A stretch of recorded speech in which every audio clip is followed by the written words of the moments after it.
যখন বেদাতিরা রাসূলকে নিয়ে আলোচনা করে তখন ভুল ভাল মওদু জাল অসংখ্য বর্ণনা বলে আর মানুষকে কাঁদায়। কত সহিহ হাদিস আছে রাসূল সাল্লাল্লাহু আলাইহি ওয়াসাল্লামের ফজিলতে, তার উপর দরুদ বর্ষণের ফজিলতে, তার উপর দরুদ পাঠের ফজিলতে। আর আমরা যারা আহলে হাদিস হয়েছি তারা আবার দূরে সরতে সরতে এত দূরে সরেছি যে সহজে আর রাসূলের উপর দরুদই পড়তে চাই না। অথচ রাসূল সাল্লাল্লাহু আলাইহি ওয়াসাল্লামের উপর দরুদ পাঠকে একজন মুমিনের জন্য ইবাদত করে দেওয়া হয়েছে। আল্লাহ রাব্বুল আলামিন স্বয়ং নিজে কোরআনুল কারীমে বলছেন, ইন্নাল্লাহা ওয়া মালাইকাতাহু ইউসাল্লুনা আলান নবী ইয়া আইয়ুহাল্লাযীনা আমানু সাল্লু আলাইহি ওয়া সাল্লিমু তাসলিমা। ইন্নাল্লাহা ওয়া মালাইকাতাহু ইউসাল্লুনা আলান নবী, নিশ্চয় স্বয়ং আল্লাহ এবং তার মালায়েকা, তার ফেরেশতাগণ আমাদের রাসূল সাল্লাল্লাহু আলাইহি ওয়াসাল্লামের উপর দরুদ পাঠ সালাত পাঠ করেন।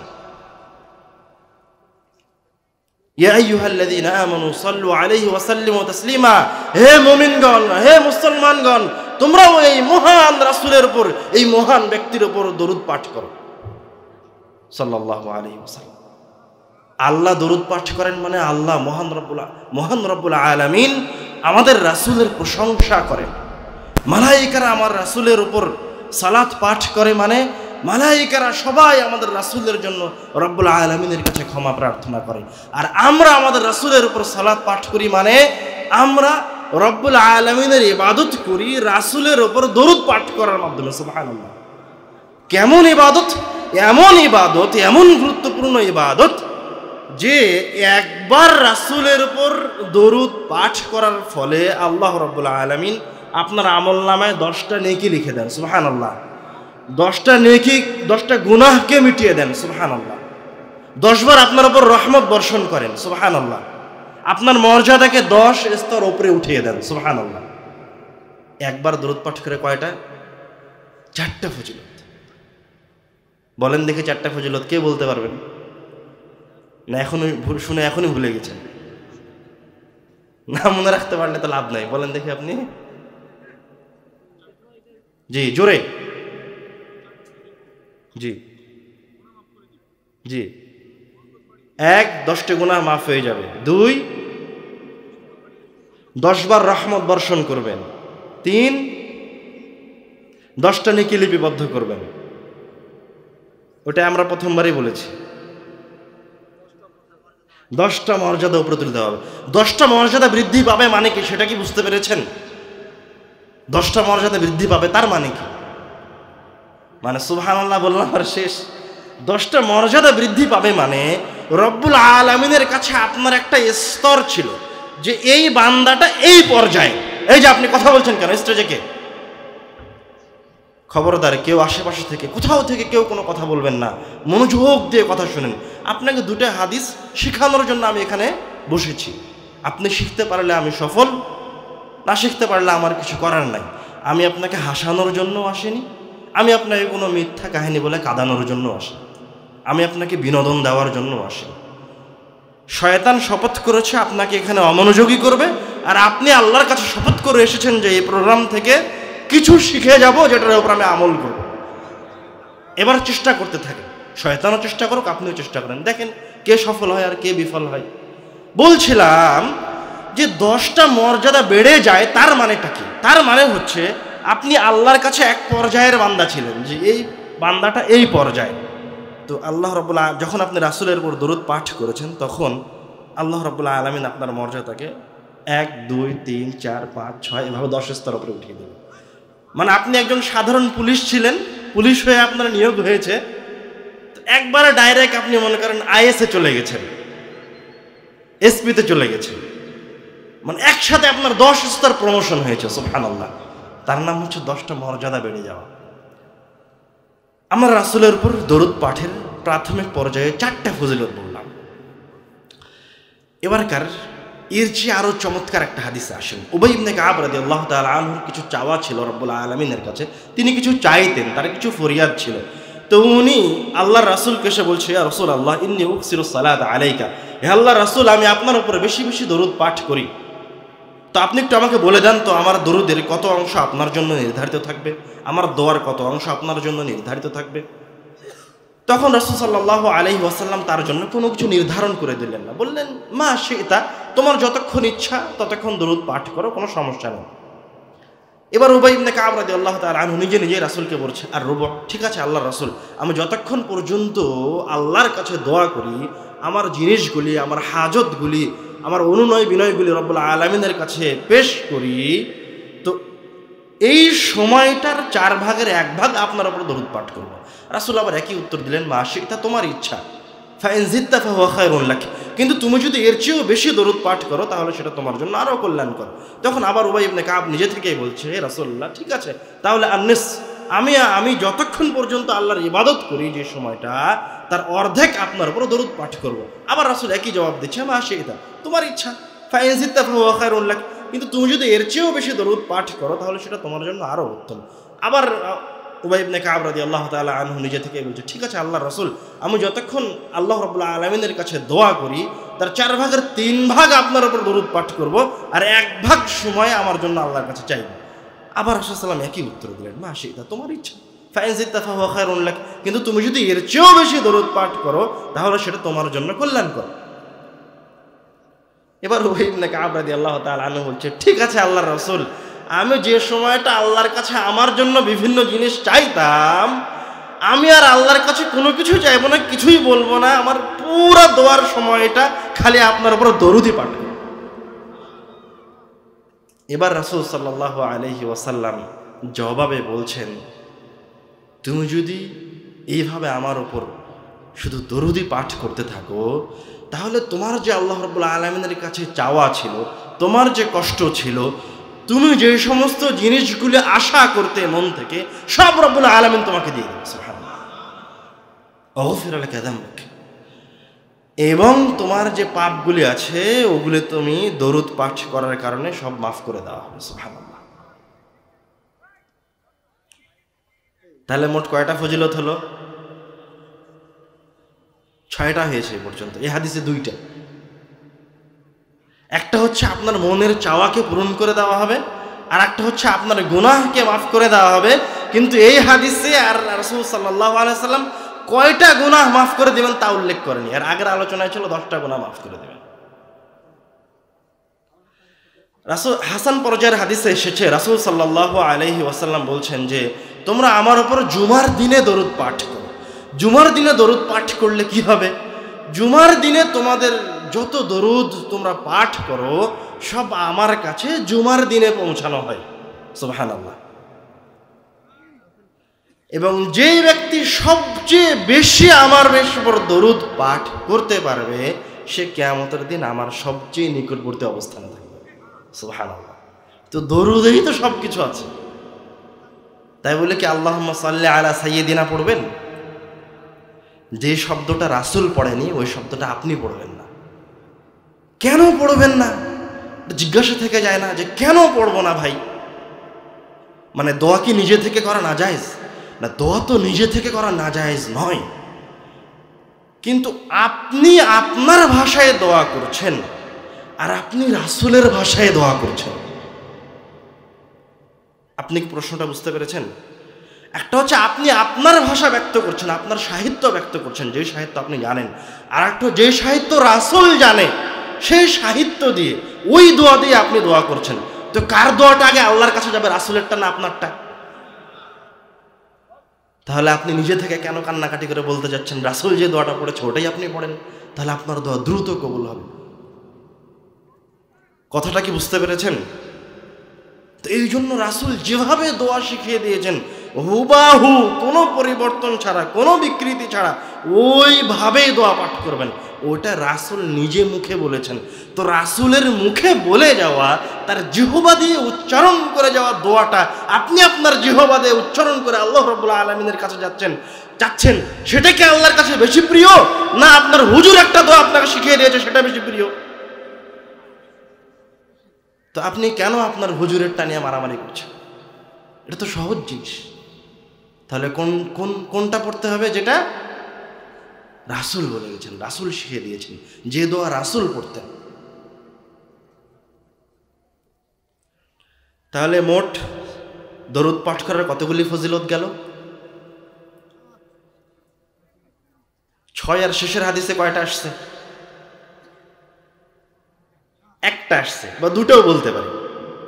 একটা হচ্ছে জুমার দিনে রাসূলের উপর আমাদের দরুদগুলি পৌঁছে দেওয়া হয়, আর আরেকটা হচ্ছে যে যত বেশি দরুদ পাঠ করবে সে রাসূলের তত বেশি নিকটে থাকবে। সুবহানাল্লাহ, মনে রাখার চেষ্টা করতে হবে। তো এখন যতটুকু শিখেছেন এতটুকু আপনারা এই প্রোগ্রামের জন্য যথেষ্ট। বুঝতে পারেননি কথা? মানে আপনি যদি এতটুকুর উপর আমল করতে পারেন তো এতটুকুই আপনার জন্য যথেষ্ট। আমার রাসূল বিদায় হজ্জের ভাষণে সম্ভবত সবচেয়ে লম্বা খুতবা দিয়েছেন।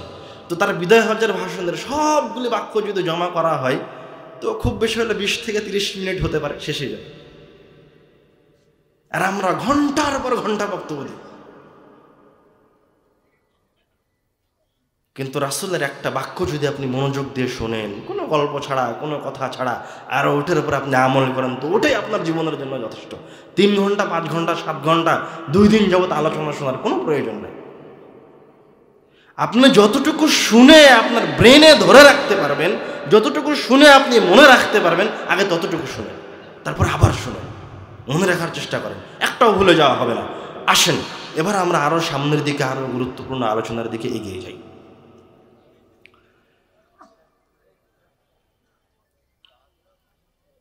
আপনার জীবনে যত কিছু আছে, যা কিছু ঘটবে, যা কিছু আসবে, সব কিছুই সম্ভাবনাময়। যেমন আপনি এই প্রোগ্রাম থেকে বাড়িতে গিয়ে ঘুমাতে পারেন, অন্য কোথাও যেতে পারেন। আপনি চাকরির জন্য আবেদন করেছেন, আপনার চাকরিটা হতেও পারে, নাও হতে পারে, সম্ভাবনাময় সব কিছু। আপনার সন্তানটার বয়স এখন 1 বছর, সে 5 বছর পর্যন্ত বাঁচতেও পারে, নাও পারে। কিন্তু মানুষের জীবনে এমন একটা জিনিস আছে যেটা তার জীবনে আসবেই আসবে, সেটা থেকে রক্ষা পাওয়ার কোনো উপায় নাই। তার নাম কি? তার নাম হচ্ছে মৃত্যু। মানুষের জীবনে কত ধরনের বিপদ আসে। সাইকেল থেকে পড়ে গিয়ে আপনার পা ভেঙে যেতে পারে, আপনার সন্তান অ্যাক্সিডেন্ট করতে পারে, আপনি অসুস্থ হতে পারেন, আপনার চাকরি চলে যেতে পারে, নানান ধরনের বিপদ মানুষের উপরে আসবে। কিন্তু একটা বিপদ রব্বুল আলামিন বলছেন, একটা বিপদ আপনার জীবনে আসবে। সে মুমিন হোক, মুনাফিক হোক, কাফের হোক, হিন্দু হোক, খ্রিস্টান হোক, যেই হোক, একটা বিপদ আপনার উপর আসবে। সেই বিপদটা কি? সেটা হচ্ছে মৃত্যুর বিপদ। মুমিন মুসলমান শুনে কি ভয় পেলেন নাকি? যে মুমিন মুসলমানদের উপর তো মৃত্যুর বিপদ নাই। না, মৃত্যু সবার জন্য বিপদ। আল্লাহ রাব্বুল আলামিন কুরআনুল কারীমে বলছেন, ফাআসাবাতকুম মুসিবাতুল মাউত, তোমাদেরকে মৃত্যুর বিপদ গ্রাস করবে। মৃত্যু একটা বিপদ, একজন মুমিনকেও গ্রাস করবে, একজন মুমিনের জন্য মৃত্যু বিপদ।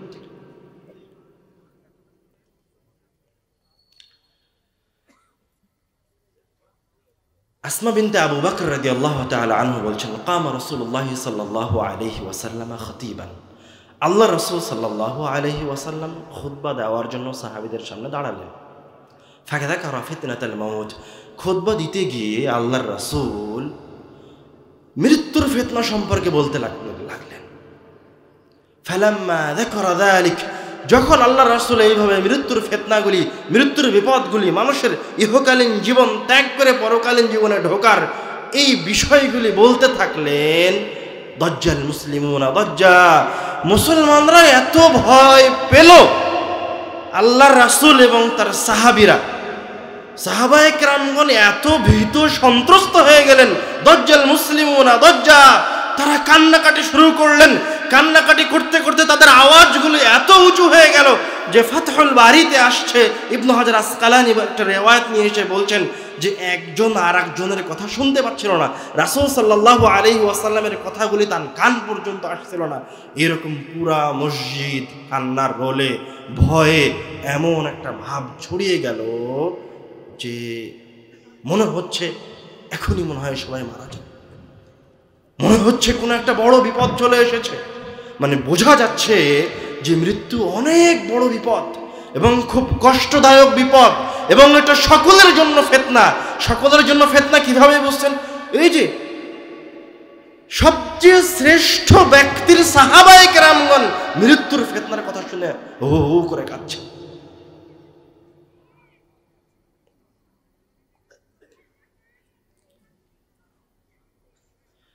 عن أسامة بن زيد رضي الله تعالى عنه قال كنا مع رسول الله صلى الله عليه وسلم ওসামা বিন জায়েদ রাদিয়াল্লাহু তাআলা আনহু বলছে, আমরা রাসূল সাল্লাল্লাহু আলাইহি ওয়াসাল্লামের সাথে আছি।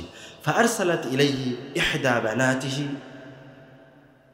এই সময় হঠাৎ করে আল্লাহর রাসূল সাল্লাল্লাহু আলাইহি ওয়াসাল্লামের একজন মেয়ের পক্ষ থেকে একটা বার্তাবাহক আসলো যে আল্লাহর রাসূলের মেয়ের সন্তান অসুস্থ, মৃত্যু শয্যায় শায়িত।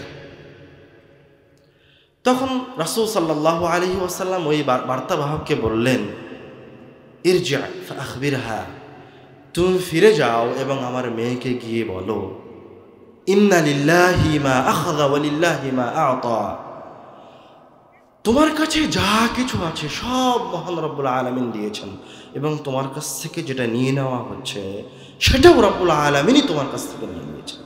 মানে তোমার কাছে যা আছে তা আল্লাহর, যা তোমার কাছ থেকে নেওয়া হচ্ছে সেটাও আল্লাহ।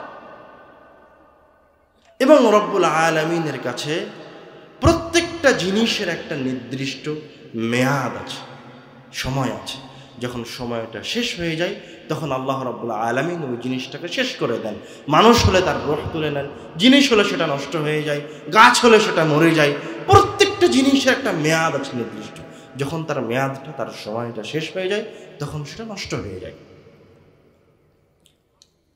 ফালতাসবির ওয়াল তাহতাসিব, এবং তুমি বলো আমার মেয়েকে সে যেন তার এই কষ্টের সময় ধৈর্য ধারণ করে এবং রব্বুল আলামিনের কাছে তার এই বিপদের, তার এই কষ্টের বিনিময়ে আশা করে। বার্তাবাহক আবার রাসূল সাল্লাল্লাহু আলাইহি ওয়াসাল্লামের মেয়ে জায়নাবের কাছে ফিরে গেলেন। ফাআদা, ফিরে গিয়ে আবার রাসূলের কাছে ফিরে আসলেন। ফিরে এসে বলছেন, আপনার মেয়ে কসম করেছে লা তা'তিয়ান্নাহা, যে আপনি অবশ্যই আপনার মেয়ে জায়নাবের কাছে যাবেন। ফাকাম রাসূলুল্লাহ সাল্লাল্লাহু আলাইহি ওয়াসাল্লাম, এবার রাসূল সাল্লাল্লাহু আলাইহি ওয়াসাল্লাম দাঁড়িয়ে গেলেন। ওয়াকামা মাআহু সাআদ ওয়া মুআয, এবং রাসূল সাল্লাল্লাহু আলাইহি ওয়াসাল্লামের সাথে তার আরও দুজন সাহাবী সাআদ এবং মুআযও দাঁড়িয়ে গেল। ফান্তালাকতু মাআহু রাবি, তিনিও বলছেন যে আমরা তিনজন রাসূল সাল্লাল্লাহু আলাইহি ওয়াসাল্লামের সাথে এবার তার মেয়ে জায়নাবের বাড়ির দিকে যাত্রা করলাম। ফারুফিআ ইলাইহি সাবি, রাসূল সাল্লাল্লাহু আলাইহি ওয়াসাল্লামের কোলে তার নাতনিকে তুলে দেওয়া হলো। ওয়া নাফসুহু তাকাআকা, যখন তার নাতনিকে রাসূলের কোলে তুলে দেওয়া হলো তখন তার নাতনি, তার নিঃশ্বাসটা বের হয়ে যাচ্ছে, তার নাফসটা ধরফর করছে, তার রূহ ধরফর করছে। ফাফাদাত আইনা, এই দৃশ্য দেখে রাসূল সাল্লাল্লাহু আলাইহি ওয়াসাল্লামের চোখ দিয়ে পানি বের হতে লাগলো, পানি ঝরতে লাগলো। তখন সাআদ রাদিয়াল্লাহু তাআলা আনহু বলছেন, হে আল্লাহর রাসূল, মা হাদা, এটা কি আল্লাহর রাসূল? রাসূল সাল্লাল্লাহু আলাইহি ওয়াসাল্লামের অসহায় অবস্থা দেখে সাহাবী অবাক। পৃথিবীর শ্রেষ্ঠ মানুষ, রব্বুল আলামিনের কাছে যত সৃষ্টি আছে, যত কিছু আছে আসমান জমিনের মাঝে, তার চেয়ে সবচেয়ে প্রিয় ব্যক্তি, তার কাছে সবচেয়ে শ্রেষ্ঠ ব্যক্তি, তার সর্বশ্রেষ্ঠ সৃষ্টি মুহাম্মদ সাল্লাল্লাহু আলাইহি ওয়াসাল্লামের কোলে তার নাতনি মৃত্যু যন্ত্রণায় ভুগছে, তার রূহটা ধরফর করছে, ওই রাসূলের চোখ দিয়ে অশ্রু ঝরে পড়ছে। সাহাবীরা অবাক হয়ে রাসূল সাল্লাল্লাহু আলাইহি ওয়াসাল্লামের এই অসহায়ত্ব দেখছেন। তখন রাসূল সাল্লাল্লাহু আলাইহি ওয়াসাল্লাম বললেন, হাদিহি রাহমাতুন জাআলাহা আল্লাহু ফি কুলুবি ইবাদিহি, এটা হচ্ছে আল্লাহর পক্ষ থেকে আমাদের অন্তরে ঢেলে দেওয়া একটি মমতা, মায়া, একটি রহমত, যেটা আল্লাহ রাব্বুল আলামিন আমাদের অন্তরে দিয়ে দিয়েছেন। ইন্নামা, নিশ্চয় আল্লাহ রাব্বুল আলামিন এই নম্রতা, যারা নম্র, যারা ভদ্র, যারা কোমল, তাদের উপর রব্বুল আলামিন রহমত বর্ষণ করেন। এবার আরেকটা হাদিসে আসেন, এর চেয়ে আরো হৃদয়স্পর্শী এবং কষ্টদায়ক ঘটনা। আবু হুরায়রা রাদিয়াল্লাহু তাআলা আনহু বলছেন, যারা রাসূলুল্লাহ সাল্লাল্লাহু আলাইহি ওয়াসাল্লাম কবর উম্মিহি, আল্লাহর রাসূল সাল্লাল্লাহু আলাইহি ওয়াসাল্লাম তার মায়ের কবর জিয়ারত করেছেন। ফাবাকা, মায়ের কবর জিয়ারত করতে গিয়ে রাসূল সাল্লাল্লাহু আলাইহি ওয়াসাল্লাম এত কাঁদলেন, আবকা মান হাওলা, রাসূল সাল্লাল্লাহু আলাইহি ওয়াসাল্লামের আশেপাশে যে সাহাবীরা ছিল তারাও কাঁদতে শুরু করল। ফাকালা সাল্লাল্লাহু আলাইহি ওয়াসাল্লাম, রাসূল সাল্লাল্লাহু আলাইহি ওয়াসাল্লাম তখন তার সাহাবীদেরকে বলছেন, ইস্তাআযানতু রাব্বি, আমি আমার প্রতিপালকের কাছে অনুনয় বিনয় করেছিলাম, আমি আমার প্রতিপালকের কাছে খুব অনুরোধ করেছিলাম, আকুতি মিনতি করেছিলাম, আন আস্তাগফিরা লাহা, যে আমার মায়ের জন্য একটু আমার রবের কাছে ক্ষমা চাইব, আমার মায়ের জন্য একটু ক্ষমা, রহমত, দয়া ভিক্ষা চাইব। কিন্তু আমার প্রতিপালক, আমার আল্লাহ, আমার এই দয়ালু রব আমাকে এই অনুমতি দেন। ফাস্তাআযানতুহু আন আযুরা কবরাহা, তখন আমি আল্লাহর কাছে আকুতি মিনতি করতে লাগলাম যে হে আল্লাহ, আপনি একটু আমার মায়ের কবরটা জিয়ারত করার অনুমতি দেন। আদিন আলী, তখন আল্লাহ রাব্বুল আলামিন আমাকে আমার মায়ের কবর জিয়ারতের অনুমতি দিলেন। পৃথিবীর শ্রেষ্ঠ মানুষ, যার শাফাত আসা পর্যন্ত কিয়ামতের দিনের বিচার কার্য শুরু হবে না, এমন মানুষ যাকে আল্লাহ রাব্বুল আলামিন হাউজে কাউসার প্রদান করেছেন, অন্য কোন নবী রাসূলকে দেয়নি। এমন ব্যক্তি যিনি আল্লাহ রাব্বুল আলামিনের পক্ষ থেকে প্রেরিত সকল নবীর সরদার, সকল রাসূলের সরদার। আনাস বিন মালিক রাদিয়াল্লাহু তাআলা আনহু বলছেন, এবার আমরা রাসূল সাল্লাল্লাহু আলাইহি ওয়াসাল্লামের সাথে ঘটে যাওয়া আরো কষ্টদায়ক ঘটনার দিকে যাচ্ছি। রাসূল সাল্লাল্লাহু আলাইহি ওয়াসাল্লামের নিজের সন্তানের মৃত্যুর দিকে যাচ্ছি। আনাস বিন মালিক রাদিয়াল্লাহু তাআলা আনহু বলছেন, দাখালা রাসূলুল্লাহ সাল্লাল্লাহু আলাইহি ওয়াসাল্লাম আলা ইবনিহি ইব্রাহিম রাদিয়াল্লাহু তাআলা আনহু, আল্লাহ রাসূল সাল্লাল্লাহু আলাইহি ওয়াসাল্লাম তার সন্তান ইব্রাহিমের কাছে গেলেন। ওহুয়া ইয়াজুদু বিনাফসিহি, যখন রাসূল সাল্লাল্লাহু আলাইহি ওয়াসাল্লাম তার সন্তান ইব্রাহিম রাদিয়াল্লাহু তাআলা আনহুর কাছে ঢুকলেন, ছোট্ট বাচ্চা ইয়াজুদু বিনাফসিহি, তখন তার রূহটা বের হয়ে যাচ্ছে। ফাদাইনা, তখন রাসূল সাল্লাল্লাহু আলাইহি ওয়াসাল্লামের দুই চোখ দিয়ে অঝোর ধারায় অশ্রু বের হয়ে আসতে লাগলো। তখন সাহাবী আব্দুর রহমান বলছেন, ওয়া আনতা ইয়া রাসূলুল্লাহ, হে আল্লাহর রাসূল, আপনিও কাঁদেন, আপনিও এতটা অসহায়, এই মহান ব্যক্তিটি এতটা অসহায় এই মৃত্যুর কাছে। তার নিজের সন্তান, নিজের কলিজার টুকরা তার চোখের সামনে,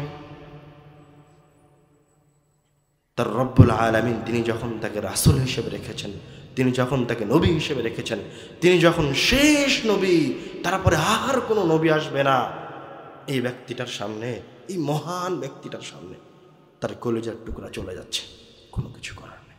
সাহাবী আব্দুর রহমান বলছেন, ওয়া আনতা ইয়া রাসূলুল্লাহ, হে আল্লাহর রাসূল, আপনিও কাঁদছেন।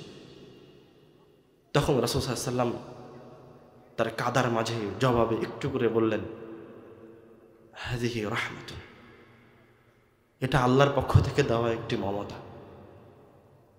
দিয়ে আবার রাসূল সাল্লাল্লাহু আলাইহি ওয়াসাল্লাম কাঁদতে লাগলেন। রাসূল সাল্লাল্লাহু আলাইহি ওয়াসাল্লাম কাঁদছেন আর বলছেন,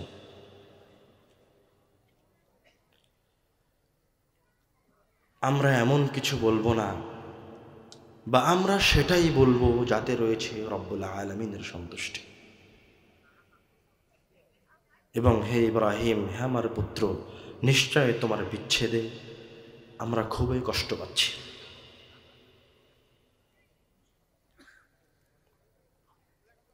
তাদমাউল উয়ুন, দুই চোখ দিয়ে অশ্রু ঝরে পড়ছে। ইয়াহজানুল কলব, এবং অন্তর বেদনায় কাতর। এখন রাসূল সাল্লাল্লাহু আলাইহি ওয়াসাল্লাম যে এই জায়গায় এই হাদিসে বললেন যে আমরা ওইটাই বলবো যাতে রব্বুল আলামিনের সন্তুষ্টি রয়েছে, তো ওই বাক্যটা কি? যাতে রব্বুল আলামিনের সন্তুষ্টি রয়েছে। আবার আমরা জাইনাব রাদিয়াল্লাহু তাআলা আনহু রাসূলের নাতি যে মৃত্যুবরণ করলেন, তখন যে আল্লাহর রাসূল তার মেয়েকে নসিহত করছেন, ফাসবির, তুমি ধৈর্য ধারণ করো এবং তুমি রব্বুল আলামিনের কাছে তোমার এই কষ্টের বিনিময় চাও। এই ধৈর্য ধারণ কি আর এই বিনিময় চাওয়াটা কি, এগুলোর উত্তরের জন্য আমরা আরেকটি হাদিসের দিকে এগিয়ে যাব। আপনাদের মাঝে এরকম অনেক মানুষ আছে না যার সন্তান মারা গেছে, অনেক মানুষ আছে না যার বোন মারা গেছে, অনেক মানুষ আছে না যার বাবা মারা গেছে অথবা মা মারা গেছে। তো আপনি কি করবেন? আপনি কষ্ট পাননি? কেউ কে আছে যে কষ্ট পায়নি? কেউ আছে যে কষ্ট পায়নি? কথা বলেন, কেউ আছে? কেউ নাই, সবাই কষ্ট পায়। তো এই যে আপনি কষ্ট পান, তো আপনি তো আল্লাহ রাব্বুল আলামিনের একজন বান্দা। তো আপনার কষ্টটাকে আপনি নেকিতে পরিণত করবেন কিভাবে? যখন আপনার ছোট্ট সন্তানটা মারা যাচ্ছে, তো ওর তো আপনার সন্তান, আল্লাহ আপনাকে দিয়েছে, ওই সন্তানটাকে আপনি নেকিতে পরিণত করবেন কিভাবে? এই ফেরাক, এই কষ্ট, এই আর্তনাদকে নেকিতে পরিবর্তন করবেন কিভাবে, বিনিময়ে পরিবর্তন করবেন কিভাবে, সেটাও আল্লাহ রাসূল সাল্লাল্লাহু আলাইহি ওয়াসাল্লাম শিখিয়ে দিয়েছেন। আল্লাহ এবং আল্লাহ রাসূল আপনাদের উপর সরিষা সমপরিমাণ জুলুম করেন। আপনাদের কোনো কষ্ট বৃথা যাবে না। প্রত্যেকটা কষ্ট থেকে উপকার নেওয়ার সিস্টেম রাসূল সাল্লাল্লাহু আলাইহি ওয়াসাল্লাম শিখিয়ে দিয়েছেন। এবার আসেন, শুরুতে আসি, ধৈর্য ধারণ করাটা কি, আমরা কি বলবো? আল্লাহ রাব্বুল আলামিন মালাকুল মাউতকে জিজ্ঞাসা করছে, যারা মানুষের রূহকে কবজ করে, কবাদতা ওয়ালাদ আবদি, তুমি আমার বান্দার সন্তানের রূহটা ছিনিয়ে নিয়েছো, বের করে নিয়েছো? তখন মালাকুল বলছে, নাম, জি আল্লাহ, আমি তোমার একজন বান্দার একজন তার সন্তানের রূহটা নিয়ে চলে এসেছি। তখন আল্লাহ আবার বলছেন, কাবাদতা সামারাতা ফুআদি, তুমি আমার বান্দার কলিজার টুকরাটার রূহ নিয়ে চলে এসেছো। তখন ফেরেশতা আবার বলছে, নাম, হ্যাঁ আল্লাহ, তার কলিজার টুকরা, তার প্রিয় স্নেহের ভালোবাসার যে ছোট্ট সন্তানটা ছিল, যে এখনো বালেগ হয়নি, তার রূহটা বের করে নিয়ে চলে এসেছি। তখন আবার আল্লাহ জিজ্ঞাসা করছে ফেরেশতাদেরকে, মাযা ক্বালা আবদি, যখন তুমি তার সামনে থেকে তার কলিজার টুকরাটা, তার এই ভালোবাসার সন্তান, বান্দা বলছিল আলহামদুলিল্লাহ, আপনার বান্দা বলেছে আলহামদুলিল্লাহ, এবং আপনার বান্দা বলেছে ইন্না লিল্লাহি ওয়া ইন্না ইলাইহি রাজিউন, ইন্না লিল্লাহ, নিশ্চয় সকল যা কিছু আছে, আমি, আমার সন্তান, আমার ধন সম্পদ যা আছে সব আল্লাহর, ওয়া ইন্না ইলাইহি রাজিউন, এবং আমি সহ যা কিছু আছে সব রব্বুল আলামিনের কাছে ফিরে যাবে। এই দুইটা কথা বলেছে। এক, শুরুতে বলেছে তার কষ্ট পাওয়ার, তার এই কষ্টের, তার এই আর্তনাদের প্রথম যে শব্দটা ছিল সেটা হচ্ছে আলহামদুলিল্লাহ, প্রশংসা আল্লাহর। দ্বিতীয় যে বাক্যটা ছিল সেটা হচ্ছে ইন্না লিল্লাহি ওয়া ইন্না ইলাইহি রাজিউন। এবার আল্লাহ রাব্বুল আলামিন ফেরেশতাদেরকে নির্দেশ দিচ্ছেন, উবনু লাহু বাইতান ফিল জান্নাহ, আমার এই বান্দার জন্য জান্নাতে একটি বাড়ি নির্মাণ করো, ওয়াসাম্মুহু বাইতুল হামদ, এবং ওই বাড়িটার নাম রাখো বাইতুল হামদ। তো আপনার সন্তানের বিনিময়ে আসলো না? আসলো না? আপনার মারা যাওয়া সন্তানের বিনিময়ে এসেছে না? আসেনি? এর চেয়ে বড় বিনিময় কি হতে পারে? এর চেয়ে বড় বিনিময় কখনো হতে পারে না। এটা গেল পরকালীন জীবনের বিনিময়। এবার একটু আসেন, ইহকালেও আল্লাহ রাব্বুল আলামিন আপনার এই কষ্টকে বৃথা করবেন না। ইহকালীন জীবনেও রাব্বুল আলামিন আপনার এই কষ্টকে, আপনার এই আর্তনাদকে দেখেছেন। আল্লাহ দেখছে যে আপনার দুই চোখ দিয়ে অঝোর ধারায় অস্ত্র ঝরে পড়ছে, আপনার কলিজার টুকরাটা চলে গেছে, যাকে নিয়ে আপনি কত স্বপ্ন দেখতেন, যাকে আপনি সকাল সন্ধ্যা 50 বার, লক্ষ কোটি বার চুমু খেয়েছেন, যে একটু পড়ে গেলে দৌড়ে চলে যেতেন, যাকে নিয়ে আপনি দিনের পর দিন মেডিকেলে বসে থেকেছেন। আপনার এত কষ্টের, এত ভালোবাসার জিনিসটাকে আল্লাহ রাব্বুল আলামিন নষ্ট করবেন না, আপনাকে তার বিনিময়ে দুনিয়াতেও দিবেন। দুনিয়াতে রাব্বুল আলামিন যে বিনিময় দিবেন সেটা কিভাবে পাওয়া যাবে? এই জন্য আমরা আরেকটা হাদিসের দিকে যাই, উম্মে সালামা রাদিয়াল্লাহু তাআলা আনহার ঘটনার দিকে যাই। উম্মে সালামা রাদিয়াল্লাহু তাআলা আনহার স্বামী যখন মারা গেল, আবু সালামা, উনি একজন বড় সাহাবী ছিলেন, খুব ভালো মানুষ ছিলেন। তখন উম্মে সালামা রাসূল সাল্লাল্লাহু আলাইহি ওয়াসাল্লামের শিখিয়ে দেওয়া একটা দোয়া পাঠ করলেন, আল্লাহুম্মা আজুরনি ফি মুসিবাতি। হে আল্লাহ, তুমি আমাকে যে বিপদে ফেলেছো, আমার স্বামীকে নিয়েছো, যে কষ্টটা তুমি আমাকে দিয়েছো বা যে কষ্ট আমি পাচ্ছি, আল্লাহুম্মা আজুরনি ফি মুসিবাতি, হে আল্লাহ, আমার এই বিপদের, আমার এই কষ্টের, আমার এই দুঃখের বিনিময় প্রদান করি। ওয়া খুলুফলি খায়রাম মিনহা, এবং আমাকে এর চেয়েও, আবু সালামার চেয়েও একজন উত্তম স্বামী দান করিও। উম্মে সালামা চিন্তা করছে যে আবু সালামার চেয়ে উত্তম স্বামী, উত্তম মানুষ তো আমি মদিনায় দেখছি না, কাউকে দেখছি না, আমার চোখের সামনে আবু সালামার চেয়ে কোনো ভালো মানুষ নাই। কিন্তু আল্লাহ রাসূল দোয়া পড়তে বলেছে, উম্মে সালামা পড়েছে যে আল্লাহুম্মা আজুরনি ফি মুসিবাতি, হে আল্লাহ, আমার এই বিপদের বিনিময় দান করুন, ওয়া খুলুফলি খায়রাম মিনহা, এবং আমার কাছ থেকে আপনি যেটা নিয়েছেন তার চেয়ে উত্তমটা আমাকে প্রদান করুন। কিছুদিন পর স্বয়ং রাসূল সাল্লাল্লাহু আলাইহি ওয়াসাল্লামের কাছ থেকে উম্মে সালামাকে বিবাহের প্রস্তাব আসলো। উম্মে সালামা বলছে যে আবু সালামার চেয়ে তো ভালো মানুষ হতে পারে না। তো এই দোয়াটা যে উম্মে সালামা পড়েছে, আল্লাহর কাছে যে প্রতিদান চেয়েছে, তো স্বয়ং রাসূল সাল্লাল্লাহু আলাইহি ওয়াসাল্লাম তাকে বিবাহের প্রস্তাব দিয়েছে। তো আপনি যখন বিপদে পড়বেন, যে ধরনের বিপদ হোক না কেন, তখন আপনি কি দোয়া পড়বেন? কি দোয়া পড়বেন কেউ বলতে পারবে?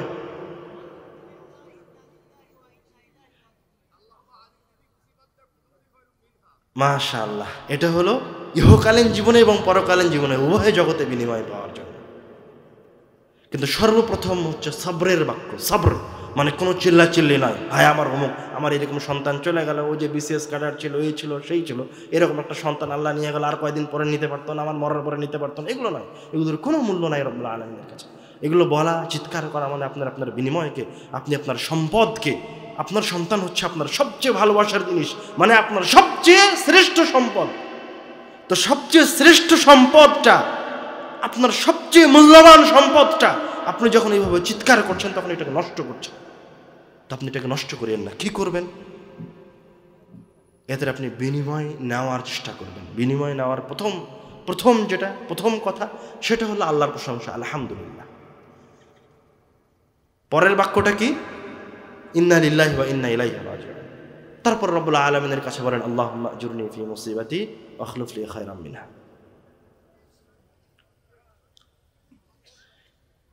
এই ছিল আমাদের মৃত্যু সম্পর্কে সংক্ষিপ্ত গুরুত্বপূর্ণ কিছু আলোচনা এবং তার কিছু শিক্ষা। এবার আমরা আমাদের আলোচনার আরেকটু সামনের দিকে যাই, শেষের দিকে যাই, সামান্য কিছু উপদেশ দিয়ে আমরা আমাদের আলোচনাকে শেষ করব।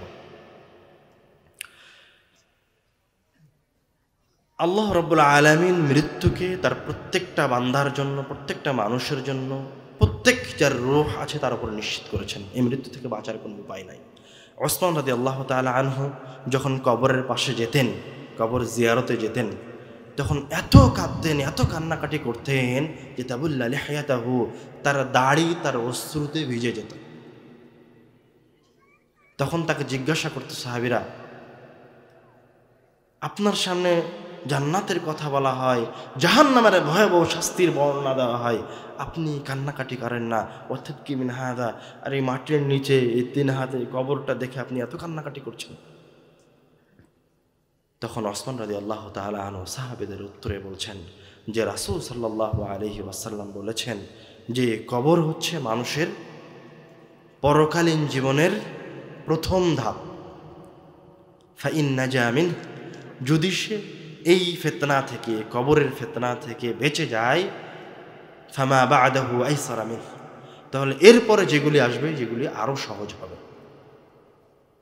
তো মানুষের জীবনের প্রথম স্টেপ হচ্ছে সবচেয়ে গুরুত্বপূর্ণ। এখন আপনাকে যেটা করতে হবে সেটা হচ্ছে আপনি আপনার এই মরণের জন্য কি প্রস্তুতি গ্রহণ করেছেন, আপনি মৃত্যুর জন্য কতটা সতর্ক, আপনি মৃত্যুকে সামনে রেখে আপনার কাছে কি কি প্রস্তুতি আছে।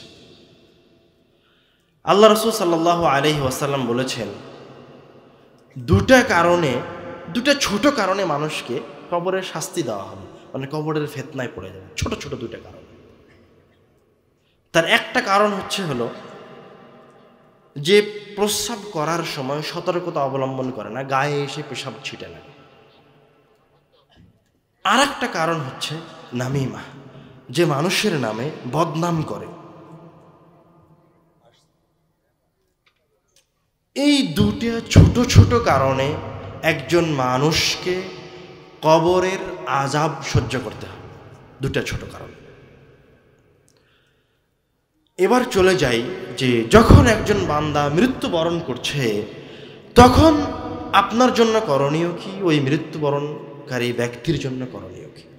আল্লাহ রাসূল সাল্লাল্লাহু আলাইহি ওয়াসাল্লাম বলছেন, যখন তোমাদের মাঝে থেকে কেউ মারা যায়, লাক্তিনু মাউতাকুম লা ইলাহা ইল্লাল্লাহ, যখন দেখছো যে তার চিকিৎসা শেষ হয়ে গেছে, দোয়া দরুদ পড়া শেষ হয়ে গেছে, তাকে বাঁচানোর আর কোনো উপায় দেখা যাচ্ছে না, তখন তাকে লা ইলাহা ইল্লাল্লাহ শিখিয়ে দাও। লাক্তিনু মাউতাকুম লা ইলাহা ইল্লাল্লাহ, তোমাদের এই মৃত্যু সজ্জায় মরে মরে এই ব্যক্তিটাকে তার মৃত্যুবরণের সময় কি বলো?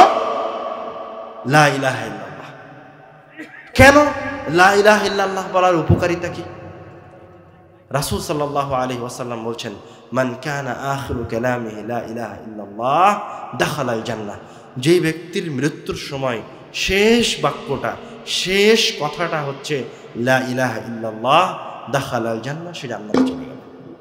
সুবহানাল্লাহ। মানে যে মৃত্যুর আগে শেষ বাক্য বলবে লা ইলাহা ইল্লাল্লাহ, তার জন্য জান্নাত। কথা কি বুঝতে পেরেছেন?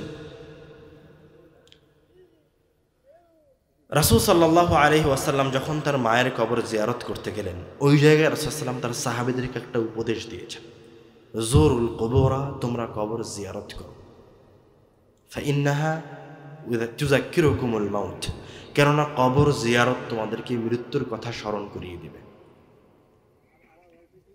তো কবরে কেন যেতে হবে? কবরে কেন যেতে হবে? কথা বলেন। মৃত্যুকে স্মরণ করার জন্য, ওই কবরবাসীর কাছে কোনো কিছু চাওয়ার জন্য নয়। কবরে কেন যেতে হবে?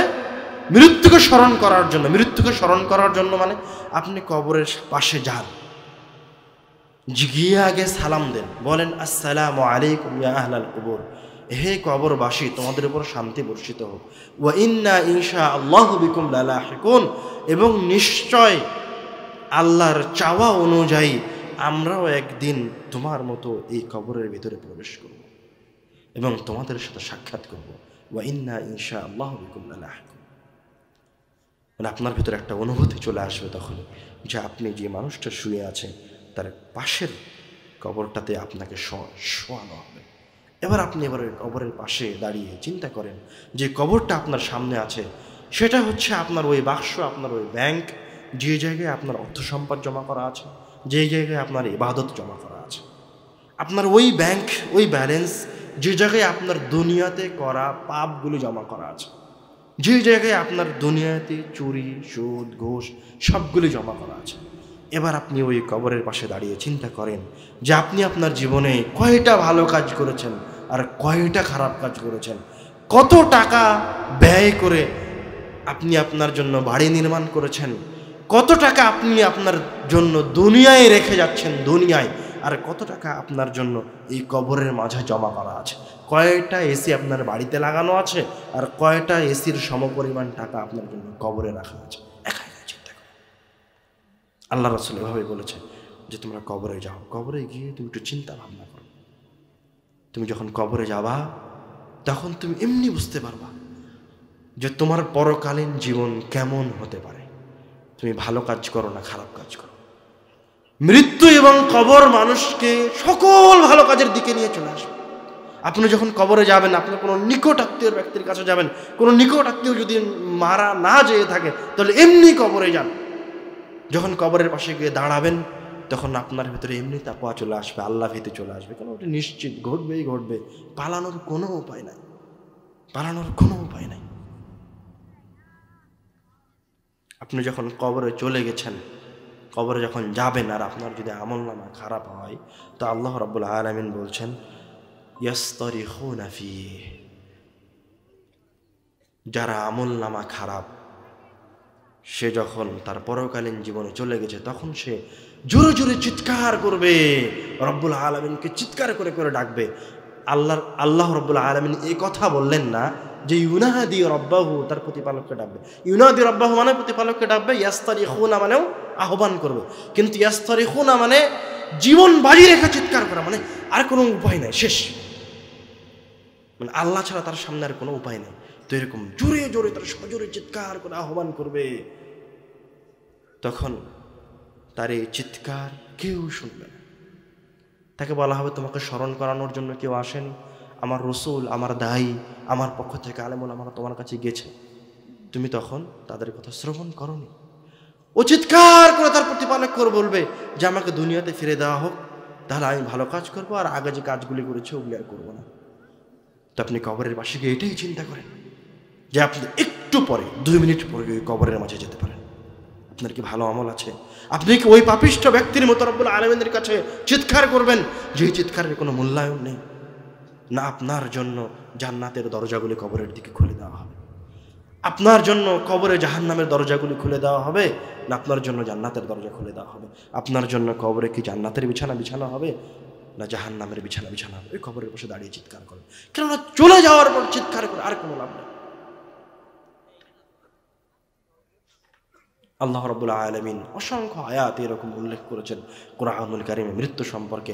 সরাসরি মৃত্যুর কথা আল্লাহ রাব্বুল আলামিন কুরআনুল কারীমে 165 বার উল্লেখ করেছেন, এবং অসংখ্য জায়গায় আল্লাহর রাসূল আল্লাহ রাব্বুল আলামিন বড় বড় ক্ষমতাবান, ক্ষমতাধর, শক্তিশালী ব্যক্তিদের দুনিয়া থেকে চলে যাওয়ার কথা বলেছে। তার মাঝে আল্লাহ রাব্বুল আলামিন ফেরাউনের কথা উল্লেখ করেছেন, যে একমাত্র ব্যক্তি পৃথিবীতে ইলাহের দাবি করেছে, ওও চলে গেছে দুনিয়া থেকে।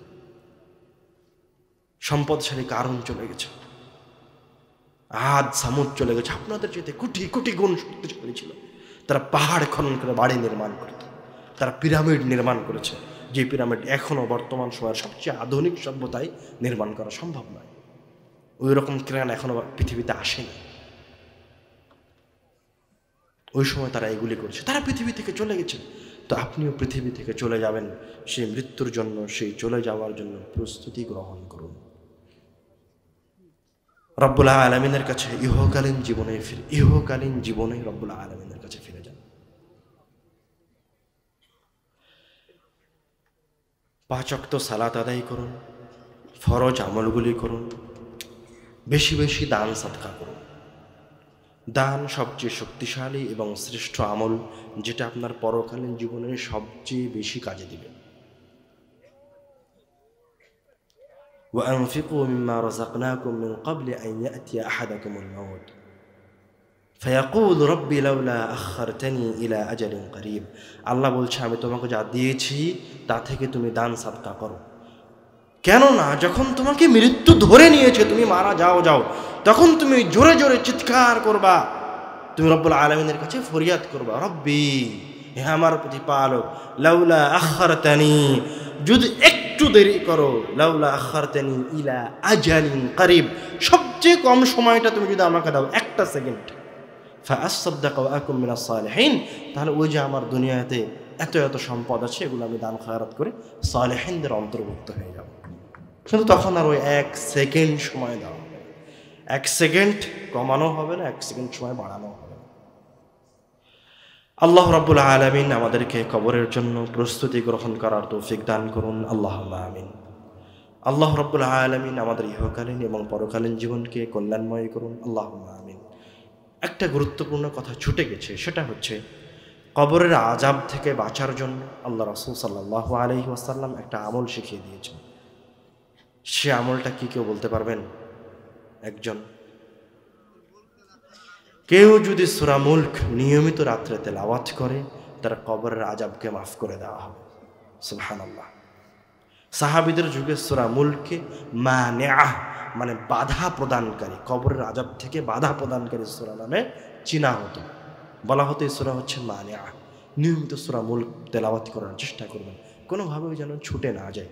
রব্বুল আলামিন আমাদেরকে সদা সর্বদা ভালো ও সৎ কল্যাণকর কাজের উপর থাকার তৌফিক দান করুন, আল্লাহুম্মা আমিন। এই বলে আমি আমার কথা শেষ করছি। ওয়া আখিরু দাওয়ানা আলহামদুলিল্লাহি রাব্বিল আলামিন। আসসালামু আলাইকুম ওয়া রাহমাতুল্লাহ।